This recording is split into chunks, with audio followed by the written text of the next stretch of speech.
ولمسلم: لأبعثن إليكم رجلا أمينا حق أمين. قوله: والله يا أخوان، الأمانة من أعظم النعم على العبد، وما أحوج المجتمع للأمناء،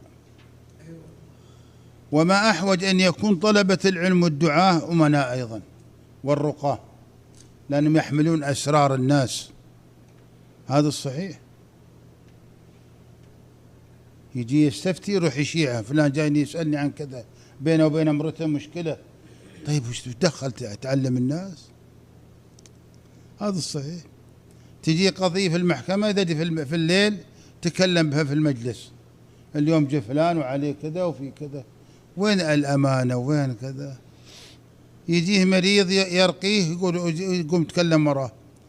هو ما اغتابه غيب، لكن ما يرضون الناس. هذه أسرار. أظن في الطب، وهو في الطب يحلفونهم على مسألة الأمانة طبعا. ولذلك ينبغي نعود أنفسنا وأولادنا أهلنا على الأمانة. الأمانة دي شيء عظيم. والله لولا الأمانة ما أصلحت سيارة شخص. ليش ما أصلح؟ هذا مثال بس. لأنك الآن بتودي سيارتك للورشة ولا لا؟ لولا أمانتك عنده وأمانته عندك، أنت من أمانته عندك أنك كان ما سلمته السيارة ولا لا؟ يمكن يفسدها أكثر. ولولا أمانتك عنده ما صلحها، لأن يخاف يصلحها ولا تعطيه فلوس. أليس كذلك؟ وهكذا. شوفوا المشكلات اللي بالخيانة ماذا تفعل بين المقاولين وأرباب البيوت، بين أصحاب التجار ومن يشتري منهم بالدين أو بالسلف.